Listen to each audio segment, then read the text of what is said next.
시작. 예, 오늘 말씀은 창세기 19장 1절부터 11절까지 말씀입니다. 창세기 18장 21절을 보면 내가 이제 내려가서 그 모든 행한 것이 과연 내게 들린 그 부르짐과 같은지 그렇지 않은지 내가 보고 알려 하노라. 그 말씀하신 대로 하나님의 심판을 가진 두 천사가 소돔 성 안까지 그 중심부까지 들어왔고 거기서 롯은 그 두 천사를 영접하는 하게 되는 내용입니다. 전지전능하신 하나님께서는 인간이 모든 인생이 다 죄 가운데 있고 인간이 살아가는 그 죄성을 가지고 살아가는 모든 것들은 낱낱이 알고 계십니다. 그럼에도 불구하고 내가 이제 내려가서 보고 알려 하노라. 이 말씀을 하시는 그 말씀 속에는 그 모든 죄악상을 보고 확인하시겠다는 뜻이 아니라 그 죄악 중에서도 긍휼을 베푸시고 죄인들로 하여금 그 회개할 기회를 주시는 그 죄인들을 향한 하나님의 사랑, 그 사랑이 계시면 우리는 잊어서는 안 됩니다.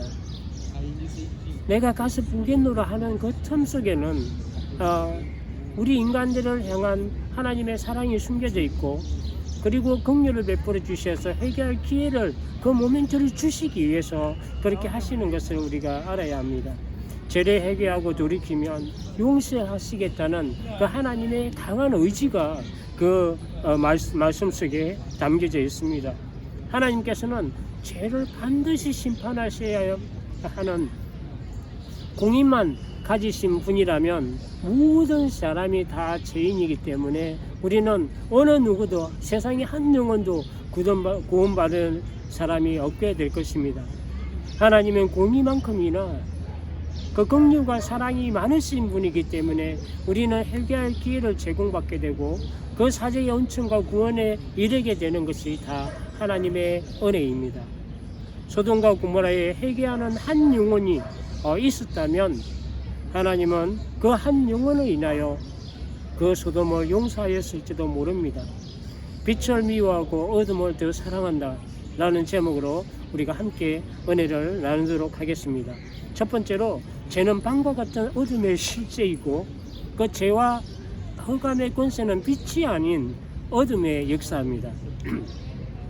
1절을 보면 저녁 때에 두 천사가 소돔에 이르니 마침 롯이 소돔 성문에 앉아 있다가 그들을 보고 일어나 영접하고 땅에 엎드러지라며 하나님의 뜻대로 두 천사는 그 죄악의 그 중심인 소돔성 안까지 들어왔고 롯이 보고 땅에 엎드러지라며 그들을 영접합니다. 천사들은 소돔의 판거리에서 일어나게 될 모든 그 죄악성을 보기 위해서 그 저녁 시간에 맞춰서 왔고 그 거리에서 밤을 새우기로 작정을 합니다. 그런데 롯이 두 천사를 보자마자 자기 집으로 들어와 발을 씻고 주무시고 편안한 상태에서 다시 여행을 떠날 것을 간절히 요청하므로 그 천사들이 그 마음을 바꿔서 롯의 집으로 들어가게 되고 롯은 그들을 위해서 무교병을 굽고 식탁을 제공하게 되는 내용이 2절과 3절에 나옵니다. 이르되 내 주에 돌이켜 종의 집으로 들어와 발을 씻고 주무시고 일찍 일어나 갈 길을 가소서. 그들이 이르되 아니라 우리가 거리에서 밤을 새우리라. 롯이 간청하며 그제서야 돌이켜 그 집으로 들어오는지라. 롯이 그들을 위하여 식탁을 베풀고 무교병을 구우니 그들이 먹으니라. 롯은 그 나그네의 모습으로 소돔을 찾아온 두 천사를 내 주여 당신들의 종의 집으로 들어와 달라고 극친한 종칭을 쓰며 친절한 말로 그들에게 간청합니다. 마치 창세기 18장에 보면 아브라함이 그 천사들에게 했던 것과 같은 그런 그 섬김을 롯도 보이고 있습니다. 그러나 두 천사가 도착한 시간이 저녁 때임을 1절에 분명히 말씀하고 있습니다. 소돔성이 얼마나 엄란하고 타락한 도시인지 살필 수 있는 최적의 시간이 바로 밤이기 때문에 그렇습니다. 죄와 어둠의 세력은 만나서 가리지 않고 역사하지만 거의 대부분의 그 음란하고 방탕하고 사악한 죄악들이 활개를 치는 시간은 바로 어둠의 그 밤 시간입니다. 그래서 천사들은 소돔에서 일어나는 모든 죄악 상황을 한눈에 볼 수 있는 그 성문 광장에서 밤을 지새울 작정이었다고 2절에 말씀합니다. 소돔 성의 죄악이 무엇인지 우리가 대충 짐작을 할 수가 있습니다. 잠언 7장 7절부터 12절을 보면 지혜 없이 죄에 빠지는 어리석은 한 청년을 소개합니다. 그는 엄녀의 골목의 그 모퉁이를 가까이 지나서 자기 집으로 가는 것이 문제였습니다. 그것도 죄가 기승을 부리는 그 점으로 어두울 때 지나가므로 기생의 강교한 여인이 그를 맞이하게 되고 그는 그가 있어야 될 그의 집에 있지 못하고 강교한 밤에 그 여인을 맞이하게 된다는 이야기입니다. 그가 거리를 지나 엄녀의 골목 모퉁이로 가까이 하여 그의 집 쪽으로 가는데 저물 때 항원 때 깊은 밤 흥암 중이라 그때의 기생의 옷을 입은 강교한이 그를 맞으니 라고 나옵니다. 그들은 어떤 때에는 거리에서 어떤 때에는 광장에서 또 어떤 때에는 광장의 모퉁이에 서서 사람을 기다리는 자라고 말씀하고 있습니다. 그것을 지나가게 하고 때와 장소를 가리지 않습니다. 우리가 항상 깨어있지 못하면 우리의 대적 마귀는 우는 사자와 같이 그 산길자를 찾아 두루 사방을 다닌다고 말씀합니다. 사탄은 또한 자기를 광명의 천사의 모습으로 천사의 얼굴로 과장해서 우리에게 나타난다고 고린도후서 11장 14절에 말씀합니다. 이렇게 낮에는 만남과 그리고 상업적인 거래와 사람들이 많이 모이는 공공장소와 밤이 되면 타락한 도시의 위험이 있고 대패하고 죄와 악이 가득한 곳으로 변하는 그 소돔의 그 방거리 위험을 누구보다도 거기에 살았던 그 롯이 잘 알기 때문에 두 천사를 배려하여 그러한 위험에서 구해내기 위해서 자신의 집으로 영접하고 초청하는 모습을 우리가 볼 수가 있습니다. 두 번째로 우리가 볼 수 있는 것은 소돔이 가지고 있는 죄의 실체를 우리가 이제는 보게 됩니다. 그것이 구체적으로 무엇인지 우리가 알게 됩니다. 두 천사가 롯의 집에 거하게 되면서 소돔 빵거리의 그 죄악성을 보지 못할 것 같지만 오히려 롯의 집에서 소돔 사람들의 죄악의 실체를 보게 됩니다. 밤거리에서 보게 될 그 죄악성을 롯의 집에서 확인하게 됩니다. 4절과 5절을 보면 그들이 눕기 전에 그 성 사람 곧 소돔 백성들이 노소를 막론하고 원근에서 다 모여 그 집을 에워싸고 롯을 부르고 그에게 이르되 오늘 밤에 내게 온 사람들이 어디 있느냐 이끌어내라 우리가 그들을 상관하리라. 도덕적으로 타락하고 엄난한 소돔 사람들이 늙은이나 그 젊은이나 할 것이 다 몰려와서 롯의 집을 에워쌉니다. 수려하고 아름다운 용모를 가지고 그 나그네의 모습으로 온 두 천사는 사람들의 그 눈에 시선을 사로잡기에 부족함이 없었고 눈에 띄었고 그들의 일상에서 만연된 그 죄악을 드러내기 시작합니다.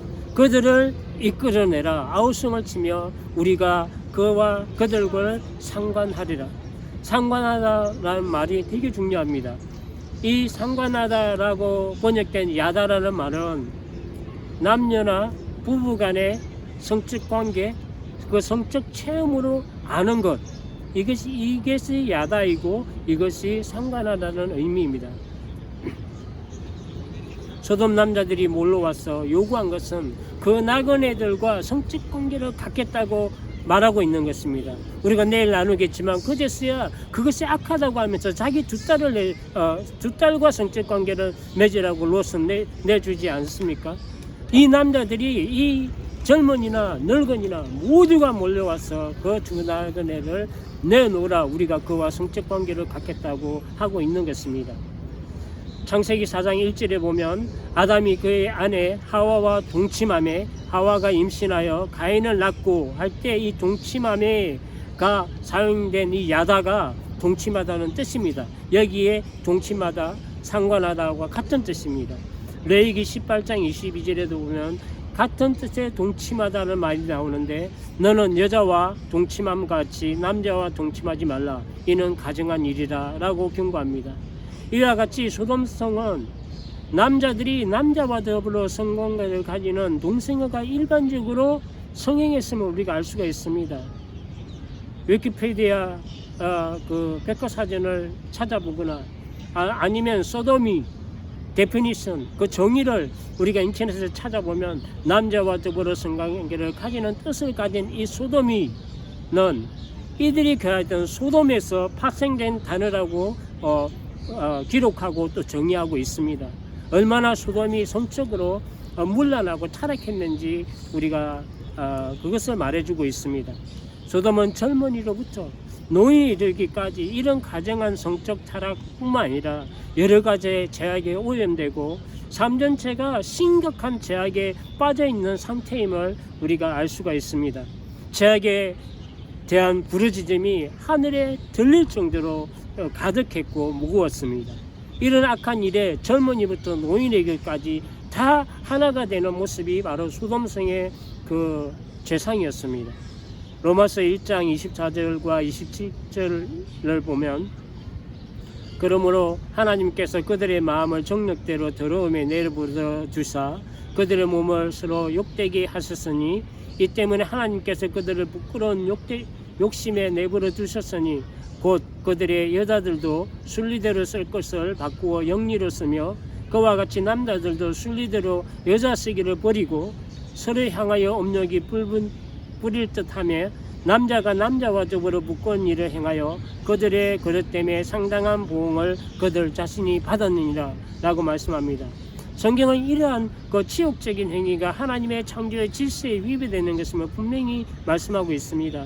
태초에 하나님께서 자기 형상을 따라 사람을 지으시되 남자와 여자를 지으시고 남자가 부모를 떠나 그의 아내와 합하여 하나가 되는 가정의 질서를 하나님이 세워주셨습니다. 여자들도 순리대로 쓸 것을 버리고 영리를 쓰고 그와 같이 남자들도 순리대로 여자 쓰기를 버리고 서로 향하여 업력이 불묻듯 하여 남자와 더불어 부끄러운 일을 하는 것은 그 잘못됨에 대한 보응을 반드시 받는다고 말씀하시는 것 같이 남색하는 자가 하나님의 유업을 받지 못한다고 고린도 9장 9절에 말씀하고 있습니다. 신약 성경뿐만 아니라 레위기 20장 13절에도 말씀합니다. 누구든지 여인과 동침하듯이 남자와 동침하면 둘 다 가능한 일을 행함인즉 반드시 죽일지니 자기의 피가 자기에게 돌아가리라. 소돔 사람들의 눈과 마음은 세계교로 가득하여 육체의 정욕과 성적 타락으로 천사들과 성적 관계를 하겠다고 몰려 들어와서 위협을 합니다.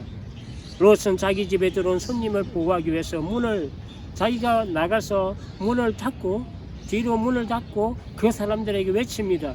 이런 악을 행하지 말라고 그는 간절히 요청합니다. 이러한 간절한 요청에도 불구하고 그들의 그 타오르는 그 성적 욕망과 제약으로 가득한 소돔 사람들은 그 사람들의 악행을 롯은 막지를 못합니다. 6절과 7절에 보면 롯이 문 밖에 무리에게로 나가서 뒤로 문을 닫고 이르되 내 형제들아 이런 악을 행하지 말라. 이것은 분명히 악한 것임을 이야기합니다.